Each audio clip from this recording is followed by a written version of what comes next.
Un grand récipient pour vrac, GRV, est un conteneur utilisé pour le transport et le stockage de fluides et de matériaux en vrac. Les GRV sont largement utilisés dans l'industrie car ils permettent de transporter et stocker davantage de matériaux sur une même surface que les conteneurs cylindriques, limitent les manutentions manuelles et sont plus résistants à l'usure. Des GRV ont toutefois été impliqués dans des incidents tels que l'effondrement d'empilements, la combustion du contenu à cause de l'électricité statique et des fuites entraînant de graves incendies ou risques pour l'environnement. Ce film a pour but de promouvoir les bonnes pratiques en matière de sécurité au sein de la chaîne logistique des solvants et la protection de tous les individus concernés. SIA et ISIG présentent cette vue d'ensemble de l'utilisation des GRV afin de sensibiliser davantage les utilisateurs de solvants. Ces recommandations ne doivent pas être utilisées isolément et il faut se reporter aux autres normes et codes de bonne pratique. Le GRV est une forme de conditionnement conçue pour la manutention mécanique. Les GRV sont soumis à la procédure de certification des Nations Unies reconnue au niveau international, dont les détails peuvent être consultés dans l'accord européen relatif au transport international des marchandises dangereuses, ADR, qui réglemente le transport de marchandises dangereuses par route. Les réglementations sur le transport IMDG sont également basées sur celles des Nations Unies, mais leurs critères sont différents en raison du risque accru lié au transport maritime. Plusieurs GRV bénéficiant de la certification des Nations Unies sont disponibles. Pour les solvants inflammables, ils peuvent être classés dans deux grandes catégories. Les GRV dans tous les métaux, acier inoxydable ou acier doux, et les GRV composites en plastique. Un GRV composite possède une structure extérieure rigide recouvrant un récipient bouteille intérieure en plastique, généralement en polyéthylène haute densité. Les assemblages intérieurs et extérieurs sont utilisés en tant qu'unité unique intégrée. Le GRV est composé comme suit: palette intégrée en métal, bois ou plastique, vanne d'écoulement en plastique, généralement une vanne papillon ou à billes, avec un bouchon de fermeture secondaire et éventuellement un clapet pour protéger la vanne, un orifice de remplissage au sommet avec éventuellement un bouchon à vis ventilé. Les GRV composites à protection électrostatique peuvent être composés d'une couche extérieure dissipative ou conductrice, d'une grille conductrice avec un maillage de maximum 100 cm² et d'une surface de contact métallique dans le GRV sous la forme d'une tige, d'une plaque ou d'un anneau qui sort du corps en plastique et est connecté à la structure métallique du GRV via un fil de terre. Ces mesures empêchent l'accumulation d'électricité statique émise par frottement, ainsi que lors des procédures de remplissage et de vidange, et ainsi permettent d'éliminer toute décharge dangereuse d'électricité statique. Pour les produits sensibles, on peut utiliser une barrière chimique supplémentaire, de l'éthylène alcool vinylique EVOH ou une fluoration pour éviter la perméation des solvants de gaz tels que l'oxygène, le dioxyde de carbone et l'azote ou des fluves. On peut utiliser une protection contre les UV et la lumière pour les produits sensibles à la lumière. Les GRV utilisés pour les produits alimentaires doivent être conformes à la législation en vigueur. Il a été constaté que le plastique des GRV composites était susceptible de se ramollir et de libérer rapidement le contenu lorsqu'il était exposé au feu. La présence d'un plaquage métallique peut retarder le processus, mais tout le contenu risque d'être libéré in fine. Lors d'un incendie, la perte totale de contenu peut déborder du confinement de la zone de stockage. Tous les GRV, même métalliques, peuvent comporter des composants plastiques exposés thermosensibles. Une combustion peut rapidement entraîner la rupture totale du GRV.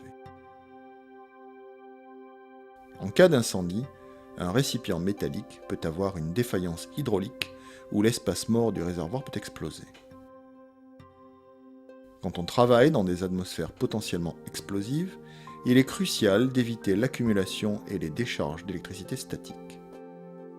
L'accumulation de la charge électrostatique est plus importante lorsque le liquide s'écoule.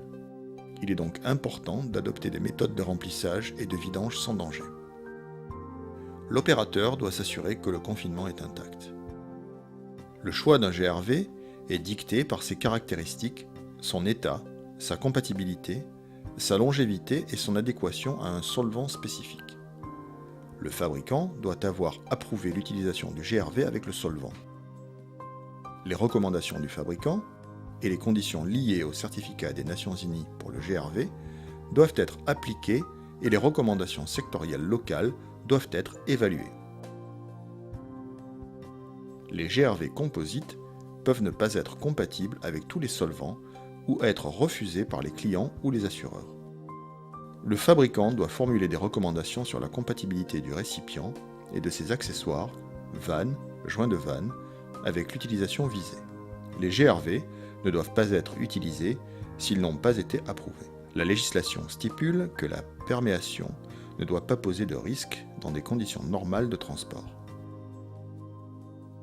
Un GRV avec une palette en base métallique résiste plus longtemps au feu et peut retarder la rupture de la structure.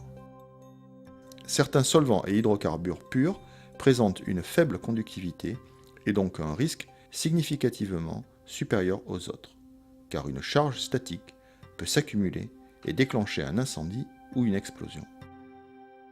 Pour éliminer ce risque, l'opérateur peut utiliser un GRV métallique ou un GRV composite avec protection électrostatique associé à un système de mise à la terre adéquate lors du remplissage et de la vidange.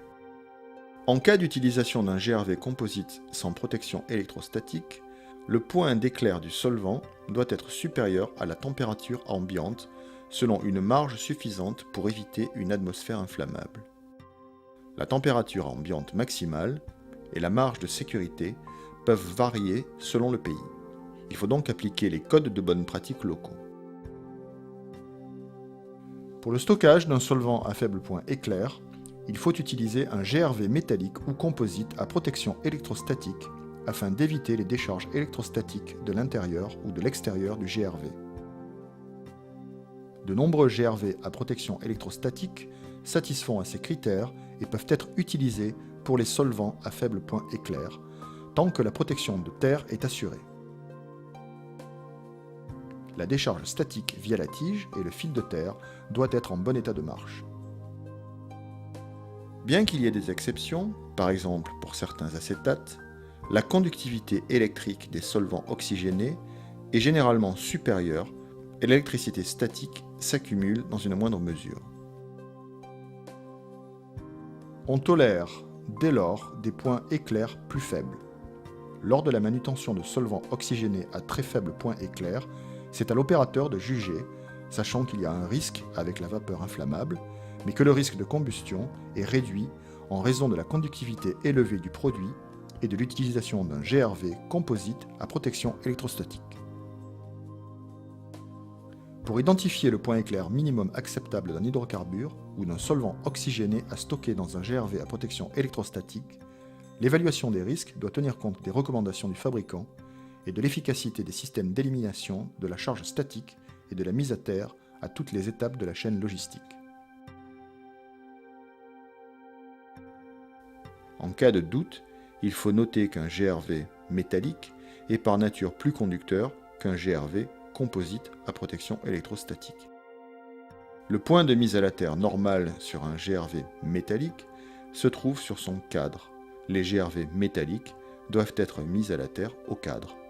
L'opérateur doit décider s'il faut acheter de nouveaux GRV, en réutiliser ou en acheter qui ont déjà été utilisés. Le rapport d'essai et l'approbation des Nations Unies vont permettre de vérifier la conception du cadre et du récipient, de la fermeture, des vannes, de la marque et du type. Si l'on décide d'acheter un GRV déjà utilisé avec des marchandises dangereuses, il faut vérifier s'il a été correctement configuré, si l'on connaît ses antécédents et s'il est accompagné du certificat nécessaire des Nations Unies. En cas de doute, ou si tous les antécédents ne sont pas connus, on n'utilisera pas d'anciens GRV avec des matériaux inflammables. Avant le remplissage, une inspection formelle doit être effectuée pour s'assurer que le GRV est adapté et prêt pour l'utilisation prévue. Les coins de palette endommagés des GRV composites risquent d'accrocher et de déchirer des GRV adjacents. Les GRV doivent être étiquetés conformément aux réglementations en matière de logistique et de transport. Le GRV et l'équipement de remplissage, tels que la buse de remplissage et les tuyaux, doivent être liés et mis à la terre avant le remplissage, afin d'éviter l'accumulation d'une charge électrostatique, et doivent être conçus pour une utilisation avec des produits inflammables. Le remplissage en pluie de liquide inflammable est dangereux, car il génère de l'électricité statique. On limitera ce risque, soit en procédant au remplissage par le fond à un débit inférieur à 2 mètres par seconde, soit en utilisant une buse ou un siphon renversé métallique conducteur capable d'atteindre la base du GRV, avec un débit de remplissage initial plafonné à 1 mètre par seconde. Une fois l'extrémité de la buse de remplissage immergée, le débit maximal ne peut dépasser 2 mètres par seconde, soit une durée de remplissage de 6 à 10 minutes, habituelle dans le secteur. Une fois le remplissage terminé, la mise à terre doit rester en place pendant le temps de relaxation, suivant les consignes du fournisseur de produits et du fabricant du GRV, pour permettre une dissipation de la charge statique. Soulignons que le remplissage en pluie et le remplissage par gravité non supervisée de solvants dans des GRV ne sont pas des pratiques sûres. Il faut prendre des mesures pour éviter le débordement, telles que le mesurage, la pesée, la détection de niveau et la coupure. Un système d'aspiration locale pour évacuer les vapeurs dégagées par les opérations de remplissage doit être prévu pour réduire les risques de combustion et d'exposition des opérateurs. Le remplissage non supervisé de GRV sur le site d'un client est interdit. Le risque de débordement, de rupture ou de décharge statique est élevé. Les GRV doivent être renvoyés au fournisseur pour le remplissage. Seule exception, une installation de remplissage fixe et un audit de sécurité du fournisseur confirmant que les dispositifs de protection sont en place. Sur le site du client, les GRV doivent être correctement mis à la terre avant le déchargement et tenus à l'écart de toute source de combustion. Tous les GRV doivent être inspectés avant utilisation et à nouveau testés régulièrement. Une personne compétente doit examiner chaque GRV aux intervalles prescrits pour conserver la certification des Nations Unies. Les inspections, entretiens et réparations de routine doivent être effectuées conformément à l'ADR et aux recommandations du fabricant par des organismes compétents. Les GRV doivent être nettoyés et ne plus contenir de vapeur, à vérifier avec un détecteur de gaz portatif, afin de réduire le risque d'incendie. Les GRV présentent un risque de rupture dangereuse lors des tests de pression pour détecter les fuites. Il faut donc prendre des mesures de précaution. Les modifications doivent être apportées aux GRV par leur fabricant. Les récipients présentant une fuite doivent être identifiés et réparés rapidement dans une zone de sécurité avant qu'une flaque importante ne se forme. Les liquides très inflammables, dont les solvants, doivent être stockés dans un endroit frais et sec, en plein air et à l'écart de sources de combustion et de chaleur. Le stockage à l'extérieur présente des inconvénients, notamment la dégradation des récipients en plastique par les rayons ultraviolets, les dégâts du vent et de la pluie, ainsi que la hausse de la température due à l'exposition au soleil. Une protection légère contre les conditions météorologiques et une bonne rotation du stock minimiseront ces inconvénients. Les fûts en acier contenant des liquides inflammables doivent être tenus à l'écart des GRV composites, si cela est possible. Pour le stockage à l'intérieur, la ventilation est importante et l'évaluation des zones dangereuses doit tenir compte de l'ensemble des sources de combustion. L'évaluation des risques du site doit tenir compte du fait qu'un incendie dans un entrepôt de stockage de GRV peut entraîner la libération de tout le liquide en moins de 10 minutes. On fera appel au conseil d'un spécialiste au moment de sélectionner et de mettre en œuvre des systèmes de détection incendie et des équipements anti-incendie. Les solvants inflammables doivent être isolés des produits tels que les agents oxydants et les autres substances réactives, ainsi que les liquides combustibles qui augmentent le pouvoir calorifique. La combustion de flaques de liquide s'écoulant sous les palettes des fûts en métal ou des GRV en métal aggrave l'incident et augmente le risque d'explosion avec projection de matériaux dû au dégagement des vapeurs de liquide en ébullition. On peut réduire le risque en séparant les GRV composites et en plastique des GRV et des fûts en métal. Pour le contingentement, on peut prévoir des bordures ou un dénivelé pour maîtriser l'écoulement du liquide enflammé. Si un système d'endiguement limité est prévu, il faut tenir compte des effets de débordement du liquide. Pour réduire les risques, il faut minimiser la quantité de liquide stocké dans les GRV et penser à utiliser des chariots élévateurs, un espace de stockage, un système d'endiguement et des étagères adéquates. Tout chariot élévateur utilisé pour la manutention de GRV contenant des liquides très inflammables doit être adapté à une utilisation dans des espaces confinés. Les GRV peuvent être gerbés, mais il faut tenir compte des limites de charge admissibles spécifiées dans l'ADR et des différences de conception. Une personne compétente doit établir des règles et procédures pour le site afin de garantir la sécurité du gerbage des GRV. Les GRV remplis, conçus pour le gerbage, ne doivent pas être gerbés par plus de 2 unités, et ce uniquement au niveau du sol. On doit appliquer la même hauteur de gerbage pour les GRV partiellement remplis. Il ne faut jamais gerber de fûts sur des GRV. Les systèmes de gerbage permettent d'optimiser l'occupation de l'espace. Ils doivent être conçus et installés par des professionnels et faire l'objet d'inspections et d'entretien adéquats. Les systèmes de gerbage peuvent subir des dégâts mécaniques causés par des chariots élévateurs et la corrosion. Les systèmes de confinement, tels que les parcs, l'endiguement, les dispositifs de vidange, les collecteurs et leurs vannes de commande doivent être conçus, inspectés et entretenus afin de réduire l'impact potentiel d'une fuite de produits.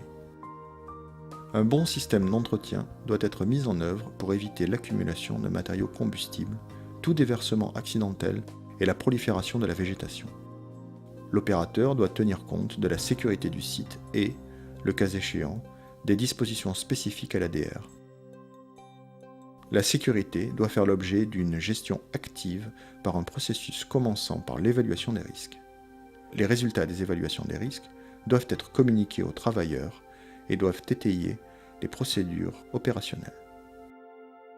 Les formations régulières doivent comprendre les éléments suivants: caractéristiques et risques des solvants, procédures de manutention sans danger, utilisation des chariots élévateurs, gerbage, identification des situations anormales, rapport sur les anomalies et les accidents, port de vêtements de protection, entretien, gestion des fuites et déversements accidentels mineurs et procédures d'urgence. Les GRV sont largement utilisés dans le secteur des solvants. Il est important de les manipuler avec prudence. Le secteur des solvants est bien réglementé. Des informations et des recommandations existent pour minimiser les risques liés aux solvants, notamment nos récents films sur les solvants, leur manutention en toute sécurité et l'électricité statique. Nous tenons à remercier la Chemical Business Association et le régulateur britannique Health and Safety Executive pour leur contribution à la production de ce film. Nous vous remercions pour votre attention. Pour toute information complémentaire, veuillez consulter notre site web.